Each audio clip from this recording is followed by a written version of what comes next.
Alright, nkulamusizaako nnyo mukwano gwe najjo sinza obanga otuwuliriza webali kwekuumira ku mayengo gano aga UG Updates TV. US Democratic Press ya Trump ekoowodde n'egamba nti yeetaaga transparency mu mineral deal eyagenda mu maaso n'okukaatingibwa n'eggwanga erya Democratic Republic of Congo. Bagamba nti nno kino tetwasooka kitunulamu, kyali kisaanidde okubeeramu obwenkanya.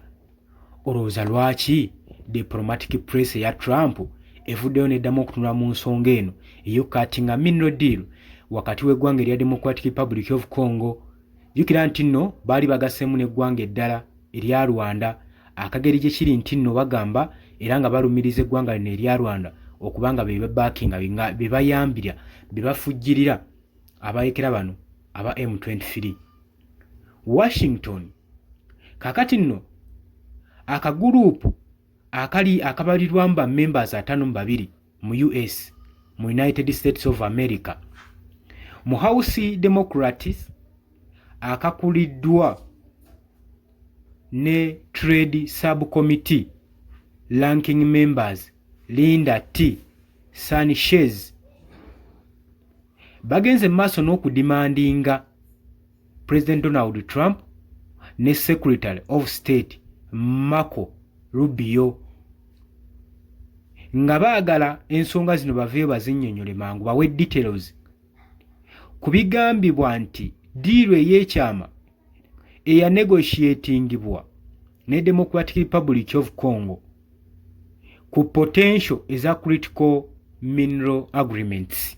Tujjukira bulungi nnyo amawulire ago twagabawa mu mwaka guno gwakayitako emyezi nga giijo Trump yalangirira nga wagenda okubanga akaatinga mineral deal n'eggwanga erya Democratic Republic of Congo.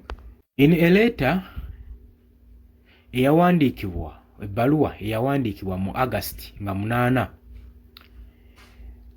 lawmakers bacriticizing administration okubanga yalakinga congressional consultation ne public disclosure.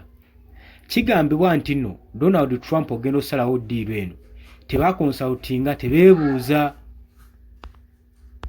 Bagamba nti oluvannyuma lw'okunoonyereza nga tewaaliwo clear information n'okukonsultinga okwali kumala, bagenze maaso n'okuwoninga okubanga ddiiro eno erina okubanga ekansolingibwamu.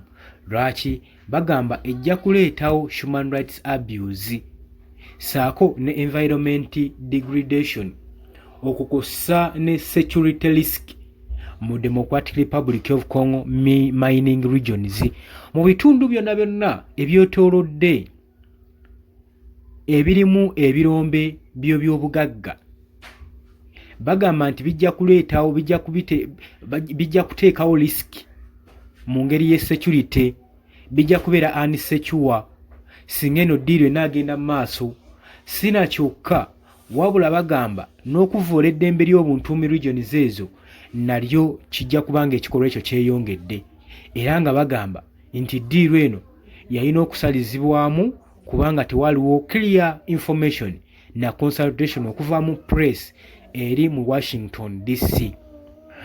Era nga bagamba nti no, we are deeply concerned with your administration failure to consult Congress and the lack of transparency, especially given the dire security, human rights, labor and environmental situation associated with the mineral mining in the Democratic Republic of Congo. Ba members abatuula mu kakiiko eri mu Washington DC, kakiiko kano kalimu ba members 52, bagamba nti nno tuli concerned, tuulya nga kitukutteko, tukwatiddwako nnyo ffe nga ba administrators okubanga administration ya failinga okubanga etwebuuzaako okwebuuza ku Congress members. Kino nno ne kiteekawo okubanga nno mwali mulaakingamu transparency, amazima tegaalimu gaabulamu mu ddiiro eno ng'egenda mu maaso n'okubeera nga kugamba ekutulibwa naddala mu security saako ne mu ddembe ly'obuntu olukosa mu bakozi bagamba n'embeera mu environment ejja kubanga yeeyongera naddala eyo mu birombe eby'obugagga mu Democratic Republic of Congo. Kati ba members abatula akakiiko kano 52 bavuddeyo ne bawa ensonga zaabwe waaki bali so concerned era nga bagamba Donald Trump ene ddiiru yali erina okubanga esalizibwamu bali unsecure n'eddiiru eyakolebwa. Jjukira nti no Democratic Republic of Congo ne president waayo Felix Tshisekedi baali basanyuse nga bagasinga America ekatinga nabo ddiiru kijja bayambako okubanga basuppressinga abayekera bana ba M23 okubagoba bajja mu nkambi zaabwe zonna zibaali bawambye. Era twalabako emabega nga Donald Trump avayo nga akangudula ku ddoboozi ng'agamba Paul Kagame w'e Rwanda awithdrawing troops zonna okuzijja mu Democratic Republic of Congo saako n'okubanga ajjamu buli ekikozesebwa nga kya Rwanda kibe nga kiwithdrawing okuva mu Democratic Republic of Congo kubanga yali agamba nti nno already yamaze dokatinga ddiiru era nga kyayagala kwe kuinvestinga ba investors kwe kudeployinga ba investors mu Democratic Republic of Congo mu Northern Kivu batandike ddiiru zaabwe ezabaleetebwa.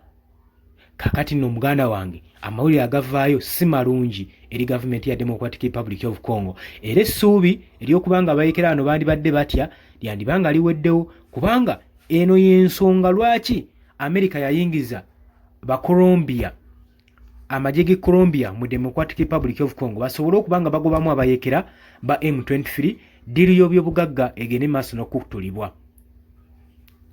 Kakati nno okusinziira ku statistics ku mbalirira ebalirwamu 7.8 million people abaakabeera nga badisplacingibwa nga kwegamba ababundabunda tebayinaako waabwe oba amaka gaabwe gasaanyizibwawo okusinziira ku lutalo olubadde lugenda mu maaso.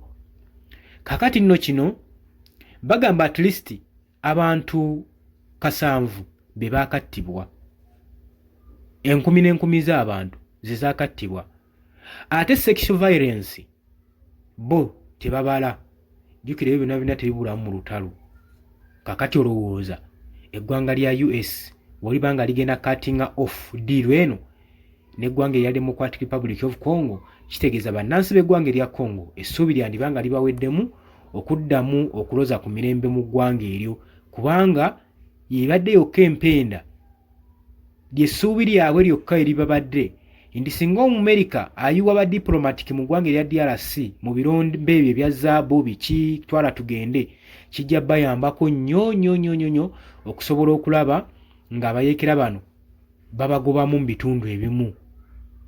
Kakati nno okusinziira ku estimation okuteebereza emitwalo 35 eza cobalt mining mu Democratic Republic of Congo n'okwetooloolerawo mu mitwalo 8 ze ziripootingibwa ezigenda mu under forced labor conditions.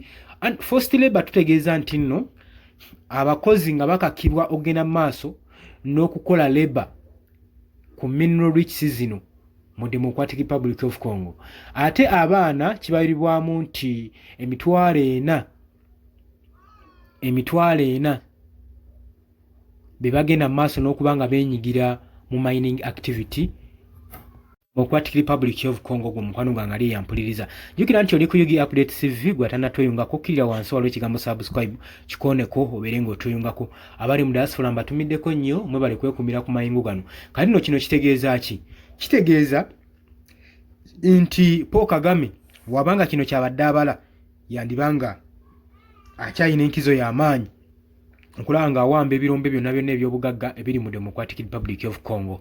Golowooza ki ku nsonga eno? Golowooza US okuwithdrawinga wena withdrawinga oba nekatinga off deal yayo. Golowooza kiina engeri gye kigenda okutaataaganyamu eggwanga lya Democratic Republic of Congo. Olowooza abayekera ba M23 bano kibawa nkizo, kibawa maanyi, kibawa ki? Jangu mu comment section. Oli ku Yugi Update TV kosinziro bango otuwuliriza.